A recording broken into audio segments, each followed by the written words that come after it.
MSL ನ manager Chandrashekhar ಈ ಮನುಷ್ಯನಿಗೆ ಬಹುಶಃ ನಾನು ಬೆಳಗ್ಗೆಯಿಂದ ಇದು ಒಂದು 20ನೇ ಸಲನೋ 30ನೇ ಸಲನೋ ಫೋನ್ ಮಾಡ್ತಾ ಇರೋದು.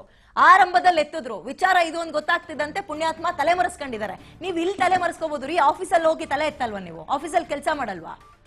ತಲೆಯಲ್ಲಿ ಬುದ್ಧಿ ಗಿದ್ದಿ ಇಟ್ಕೊಂಡಿದ್ರೆ ಹೊಟ್ಟೆಗೆ ಅನ್ನ ತಿಂತೀರಾ? ಏನ್ರಿ ತಿಂತೀರಾ?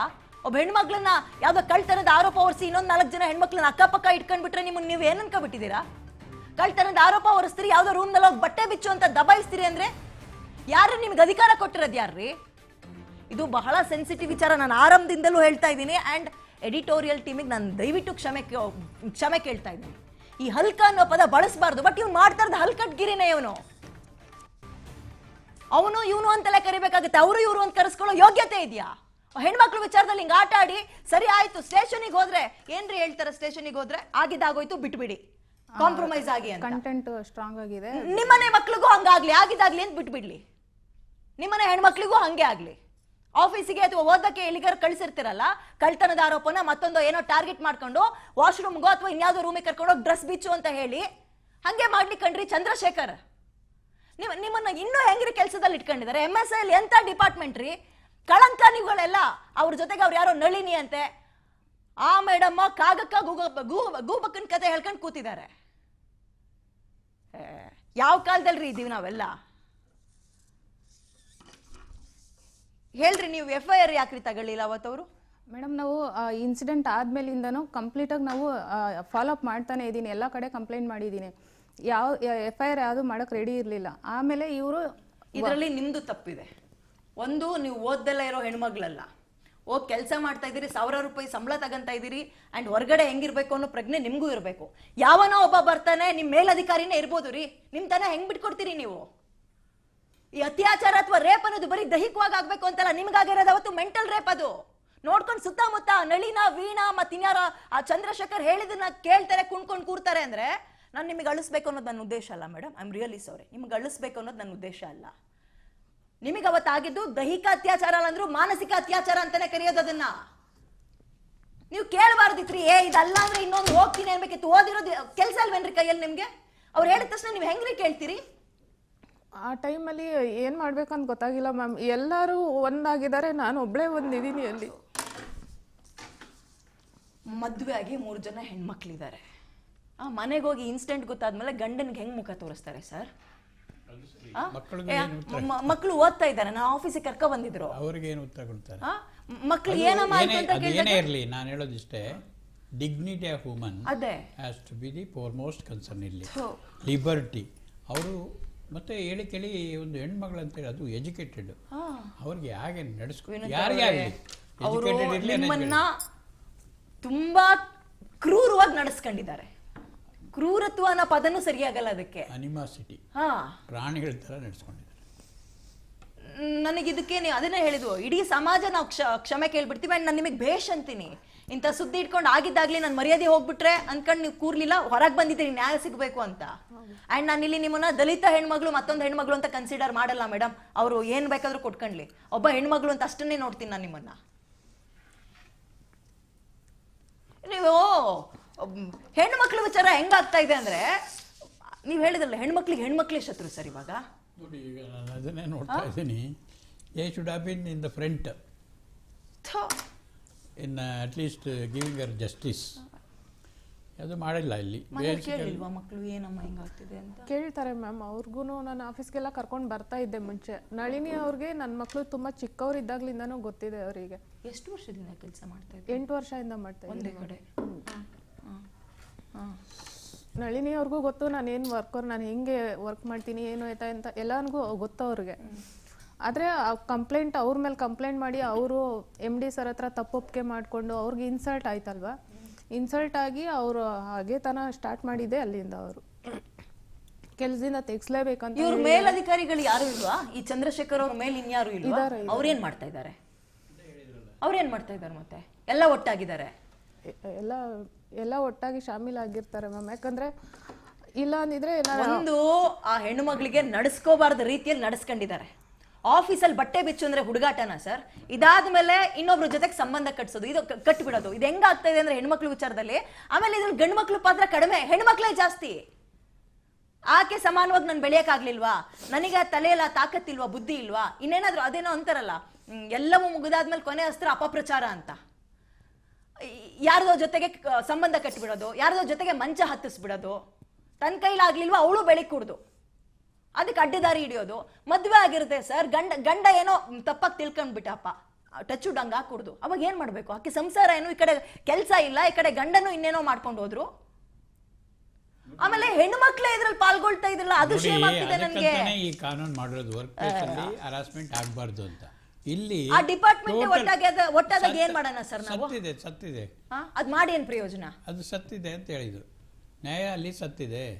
ಅವ್ರು ಮಾಡಿದ ಅದು ಕೂಡ ಗುರುತರವಾದ ಆರೋಪನೆ ಅವ್ರ ಮೇಲೆ. ಅವ್ರು ಮಾಡದೇ ಇದ್ರೆ ಅವರು ನೇರವಾಗಿ ಶೇಮ್ ಆನ್ ಹಿಮ್ ಅಷ್ಟೇ. MSL ಜನರಲ್ ಮ್ಯಾನೇಜರ್ ಏನಿದ್ದಾನೆ ಅಂತ ಚಂದ್ರಶೇಖರ, ದೇ ಬಿಕಮ್ ಅಬೇಟರ್ಸ್. ಎಲ್ಲ ಸಾರಾ ಸೆಕ್ಟಾಗಿ ಮ್ಯಾನೇಜ್ಮೆಂಟ್ ಏನಿದ್ದಾರೆ ಅವರು they are all responsible because they are not formed A internal complaints committee. Technical evidence ಇವಾಗ ಎಷ್ಟು ಸಿಗುತ್ತೆ? ಆಯ್ತಪ್ಪ, ಇವಾಗ ಅವ್ರದ್ದು ಸಿಸಿಟಿವಿ ಫುಟೇಜ್ ಸಿಗಲ್ವಾ? ಅಲ್ಲಿ ನಮ್ಮ SP ಅವರು ಹೇಳ್ತಿದ್ರು, ನಿವೃತ್ತ SP ಅವರು ಕಾಶಿ ಅವರು ಏನು ಹೇಳಿದ್ದಾರೆ ಅಂದರೆ, ಈವನ್ ಅವರ ಮೇಲಧಿಕಾರಿಗಳು ಕೂಡ ಯಾಕೋ ಸ್ವಲ್ಪ ಡಾಲಿ ಮಾಡಿದ್ದಾರೆ ರಿಜಿಸ್ಟರ್ ಮಾಡೋಕ್ಕೆ ಅಂತ. ನಾವು ನೋಡಿದ್ದೀವಿ ಎಷ್ಟೋ ಸಿವಿಲ್ ಮ್ಯಾಟ್ರನ್ನ ಕನ್ವರ್ಟ್ ಮಾಡಿ ರಿಜಿಸ್ಟರ್ ಮಾಡೋದನ್ನ. ಈ ಥರದಲ್ಲಿ ಯಾಕೆ ಇವರು ಇಷ್ಟೊಂದು ತಾರತಮ್ಯ ಮಾಡಿದಾರೋ ನನಗೆ ಗೊತ್ತಿಲ್ಲ. ಯಾಕೆಂದರೆ this is a most priority case. ಹೌದು, ಯಾಕೆಂದರೆ ಹರಾಸ್ಮೆಂಟ್ ಟು ದ ವುಮನ್ ಅಂದರೆ ಏನೋ lowering our dignity in public. It's nothing but public office ಇದು ಪಬ್ಲಿಕ್ ತಾನೇ, ಏನು ಮನೆಯಲ್ಲಾಗಿಲ್ಲ ಅಥವಾ ಇನ್ನೊಂದು ಕಡೆ ಆಗಿಲ್ಲ. ಪಬ್ಲಿಕ್ ಪ್ಲೇಸಲ್ಲಿ ಡಿಗ್ನಿಟಿ ಹಾಳು ಮಾಡಿದ್ರೆ ಹಿಂಗೆಲ್ಲ ಆದ್ರೆ ಬೇರೆ ಹೆಣ್ಮಕ್ಳನ್ನ ಕೆಲಸ ಕಳ್ಸಕ್ಕೆ ಹೆದರ್ಕೊಳ್ತಾರೆ ಸರ್. ಇನ್ಯಾವ ಬೇಟಿ ಬಚಾವೋ ಬೇಟಿ ಇದು ಅಂದ್ಕೊಂಡು ಕೂರೋಣ ನಾವು. ನಾನು ಒಂದು ಮಾತು ಹೇಳ್ತೀನಿ, ಹೆದರ್ಕೊಳ್ಬಾರ್ದು, ತಿರುಗಿಸಿ ಕೊಡ್ಬೇಕು, ತಿರುಗಿಸಿ ಸ್ಥಳದಲ್ಲೇ ಕೊಡ್ಬೇಕು. ಸಿಚುವೇಶನ್ ಹಂಗಿರಲ್ಲ ನಾಗರಾಜ್ ಸರ್. ಒಂದೊಂದ್ಸಲ ಇಲ್ಲ, ಎಷ್ಟೇ ನೀವು ಗಟ್ಟಿ ಹೆಣ್ಮಕ್ಳಾಗ್ಬಿಡಿ, ಅಲ್ಲಿರೋ ಪರಿಸರ ಕುಗ್ಗಿಸ್ಬಿಡುತ್ತೆ. ಆಲ್ಮೋಸ್ಟ್ ಒಂದು 120 ಜನ ಹೆಣ್ಮಕ್ಳು ಇಂಥದನ್ನ ಎದುರಿಸಿರ್ತಾರೆ. ಒಂದು ಚೂರ್ ತಿರುಗ್ ಬಿದ್ರ ಆಕೆಯ ಚಾರಿತ್ರ್ಯ ಹರಣ, ಯಾರ್ದೋ ಜೊತೆಗೆ ಸಂಬಂಧ ಕಟ್ಟಿಸ್ಬಿಡೋದು. ಆಮೇಲೆ ಇದರಲ್ಲಿ ಪಾಲ್ಗೊಳ್ಳೋದು ಒಂದು 60-70 ಭಾಗ ಹೆಣ್ಮಕ್ಳು ವಿರುದ್ಧ ಹೆಣ್ಮಕ್ಳೇ. ಯಾರಿಗ್ ನ್ಯಾಯ ಕೇಳೋಣ ನಾವು? ಹೆಣ್ಮಕ್ಳೇ ಶತ್ರು ಅಂತಾರಲ್ಲ, 100ಕ್ಕೆ 100 ಸರ್. ಅದು ಈ ಹೆಣ್ಮಕ್ಳ ವಿಚಾರದಲ್ಲಿ ಅದೇ ಆಗಿರೋದು. ಆ ಪುಣ್ಯಾತ್ಮ ಅಂತ ಯಾಕೆ ಕರೆಯೋಣ? ಆ ಚಂದ್ರಶೇಖರ್ ಏನು ಮ್ಯಾನೇಜರ್ ಇದ್ದಾನೆ, ಆತನಿಗೆ ಇಬ್ರು ಹೆಣ್ಮಕ್ಳು ಆ ಕಡೆ ಈ ಕಡೆ ಕುಮ್ಮಕ್ ಕೊಡೋದು, ಟಾರ್ಗೆಟ್ ಮಾಡೋದು. ತಾಕತ್ತಿದ್ರೆ ಕೆಲಸದಲ್ಲಿ ಪ್ರೂವ್ ಮಾಡಿ ತೋರಿಸ್ರಿ. ನೀವು ವ್ಯವಸ್ಥೆ ವಿರುದ್ಧವಾಗಿ ನಡ್ಕೊಳ್ತೀರಲ್ರಿ. ಇದು ಈಗ MSL ಅವ್ರು ಇನ್ನು ಮುಂದಕ್ಕೂ ಕೂಡ ಕ್ರಮ ತಗೊಳ್ಳಿಲ್ಲ ನೀವು ಅಂದ್ರೆ, ನಿಮ್ ಇಡೀ ಡಿಪಾರ್ಟ್ಮೆಂಟ್ ಅನ್ನ ಹೆಣ್ಮಕ್ಳನ್ನ ಹೆಂಗ್ ನಡೆಸ್ಕೊಳ್ತಾ ಇದೀರಂತ ಡೌಟ್ ಇಂದ ನೋಡ್ಬೇಕಾಗತ್ತೆ. ಇಡೀ ಡಿಪಾರ್ಟ್ಮೆಂಟ್ ಅನ್ನ ಯಾರೋ ಒಬ್ರು ಮಾಡಿದ ತಪ್ಪಿಗೆ ಇಡೀ ಡಿಪಾರ್ಟ್ಮೆಂಟ್ ಬಗ್ಗೆ ಪ್ರಶ್ನೆ ಮಾಡೋದಂದ್ರೆ ಆ ಒಬ್ಬ ಹೆಣ್ಮಕ್ಳಿಗೆ ಆಗಿರೋದು ಚಿಕ್ಕ ಪುಟ್ಟ ಅನ್ಯಾಯ ಅಲ್ಲ ಇದು. ಪೊಲೀಸ್ ಸ್ಟೇಷನ್ಗೆ ಹೋದ್ರೆ ಕಾಂಪ್ರಮೈಸ್ ಮಾಡಿಸ್ತಾರಂತೆ. ನೀವ್ ಯಾರ್ರಿ ಇಂಥ ಗಂಭೀರವಾದ ವಿಚಾರದಲ್ಲಿ ಕಾಂಪ್ರಮೈಸ್ ಆಗೋ ಅನ್ನಕ್ಕೆ? ನೀವ್ ಯಾರ್ರಿ? ಏನ ಹೆಸರೇನು? ಯಾವ ಸ್ಟೇಷನ್? ವಿಧಾನಸೌಧ. ಹಾ, ಶಿವಾನಂದ. ಅದ್ ಹೆಂಗ್ ಸರ್? ಅವ್ರಿಗೆ ಯಾವ ರೈಟ್ಸ್ ಇರುತ್ತೆ ಸರ್? ವಿಧಾನಸೌಧ ಸ್ಟೇಷನ್ ಶಿವಾನಂದ ಅಂತೆ SI. ಇದು ಸ್ಟೇಷನ್ ಬರಲ್ಲ, DCR ಅಂದ್ರೆ ಬೇರೆ ಕಡೆ ಇರ್ತದೆ. ಅಲ್ಲ, DCR ಗೆ ಆಮೇಲೆ ಹೋಗಿರೋದು ಇವರು, ನಾರ್ಮಲ್ ಸ್ಟೇಷನ್ ಗೆ ಹೋಗಿದ್ದಾರೆ. ಈಗ DCR ನೇ ಸಪರೇಟ್ ಪೊಲೀಸ್ ಸ್ಟೇಷನ್ ಆಗಿದ್ದಾರೆ. ಹೌದು, ಎಲ್ಲಾ ಜಿಲ್ಲೆಗೂ ಒಂದೊಂದು. ಎಲ್ಲ ಈ ತರದ ಕೇಸು ಅದೇ ಸ್ಟೇಷನ್ಗೆ ಹೋಗ್ಬೇಕಂತಾನು ಗೌರ್ಮೆಂಟ್ ಆರ್ಡರ್ ಮಾಡಿದ್ದಾರೆ. ಅಲ್ಲಿ ಸಿಬ್ಬಂದಿ ತನಿಖಾಧಿಕಾರಿಗಳೆಲ್ಲ ಹೈಯರ್ ರ್ಯಾಂಕ್ನವರೇ ಇರ್ತಾರೆ.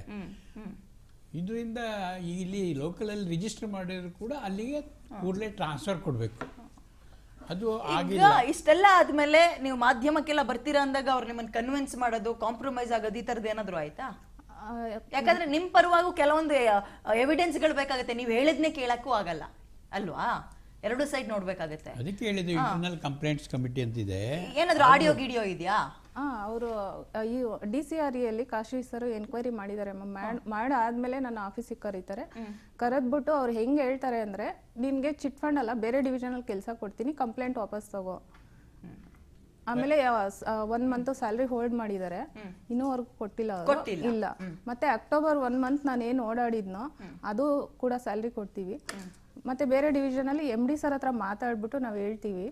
ಆದ್ರೆ ಕಳಿಸ್ಬೇಕು ಅಂದ್ರೆ ಅಲ್ಲಿ ಇನ್ಸಲ್ಟ್ ಆಗಿದೆ, ಅವಮಾನ ಆಗಿದೆ, ನಮಗೂ ಅದು ಏನಂತ ಅರ್ಥ ಆಗುತ್ತೆ ಅಮ್ಮ. ವೀಣಾ ಮೇಡಮ್ ಹೇಳಿದ್ರು. ಇಲ್ಲ, ನಾನು ಹೇಳ್ದೆ ನೀವು ಕೊಟ್ಟು ತಗೊಳ್ಳೋ ತರ ಹೇಳಿದ್ರೆ ನಾನು ತಗೊಳಲ್ಲ. ನನಗೆ ಅನ್ಯಾಯ ಆಗಿದೆ, ನಂಗೆ ನ್ಯಾಯ ಬೇಕಿರೋದು. 2 ತಿಂಗಳು ಸಂಬಳ ಆಗ್ಲಿ, ಬೇರೆ ಡಿವಿಷನ್ ಕೆಲಸ ಆಗ್ಲಿ ನಾನು ಕೇಳ್ತಾ ಇಲ್ಲ. ಹೋಲ್ಡ್ ಮಾಡಿದ್ದಾರೆ. ಹೋಲ್ಡ್ ಮಾಡಿದ್ದಾರೆ. ಹೋಲ್ಡ್ ಮಾಡಕ್ಕೆ ಹೆಂಗ್ ಮಾಡ್ತಾರೆ? ಏನು ಕಳ್ತನ ಮಾಡಿದ್ರ ನೀವು? ಅವ್ರು ಚಂದ್ರಶೇಖರ್ ಸರ್ ಏಜೆನ್ಸಿ ಅವ್ರಿಗೆ ಕಾಲ್ ಮಾಡಿ ಹೇಳಿರೋದು, ನಾನು ಹೇಳೋವರೆಗೂ ರಿಲೀಸ್ ಮಾಡಬೇಡಿ ಅಂತ ಹೇಳಿದ್ದಾರೆ.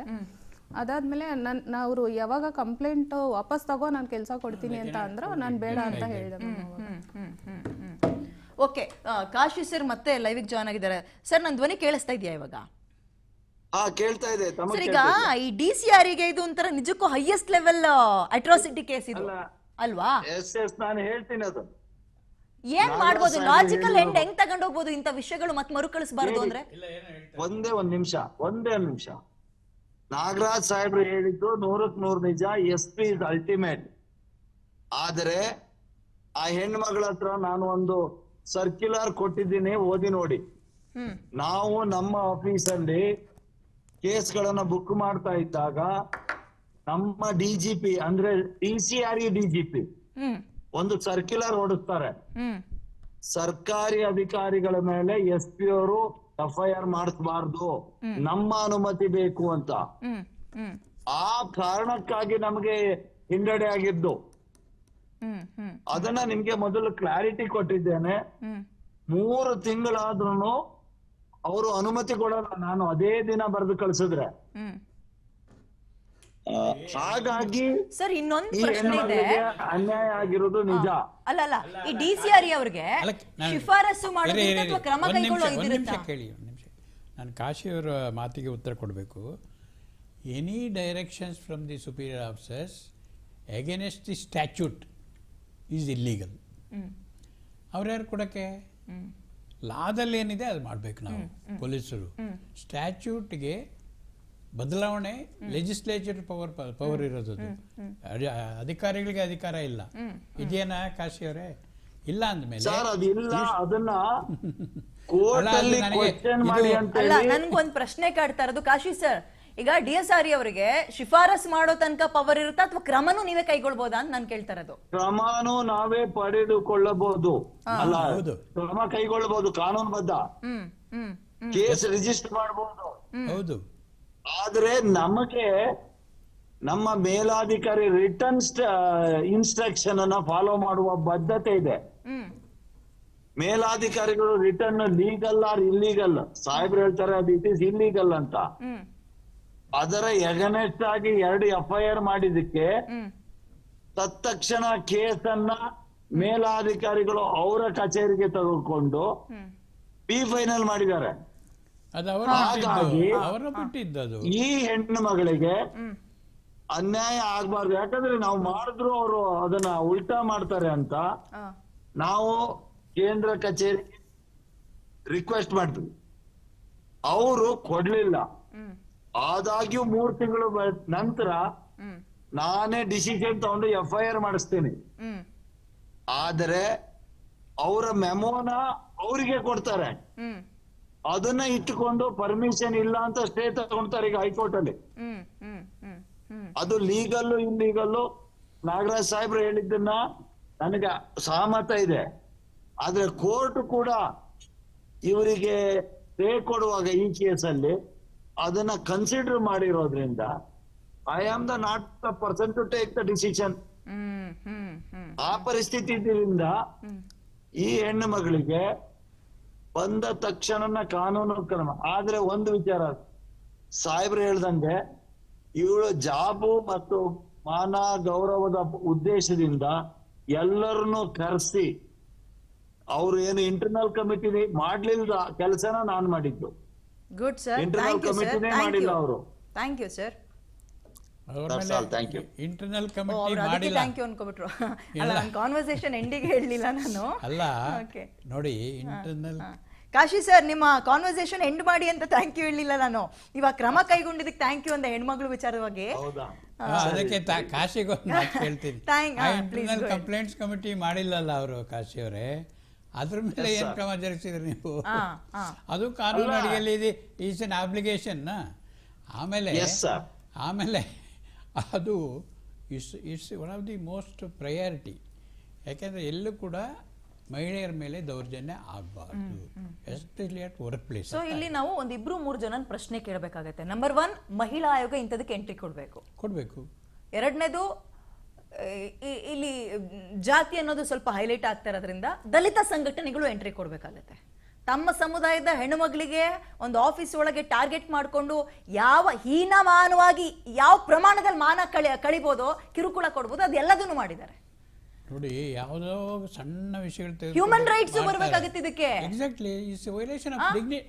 ನೋಡಿ, liberty, article 14 of the constitution, ಇನ್ನು ಸಮಾನತೆ, ಡಿಸ್ಕ್ರಿಮಿನೇಟ್ ಮಾಡಿದ್ದಾರೆ ಇವರು ಈ ಜಾತಿಯವರು ಅಂತ. ಇನ್ನು ಲೈಫ್ ಅಂಡ್ ಡಿಗ್ನಿಟಿ ಅಂತ 21 ಆರ್ಟಿಕಲ್ ಹೇಳ್ತಾನೆ. ಅದರಲ್ಲಿ ಕೂಡ ಇವ್ರನ್ನ ಬೇಕಾಬಿಟ್ಟು ನಡೆಸ್ಕೊಂಡಿದ್ದಾರೆ.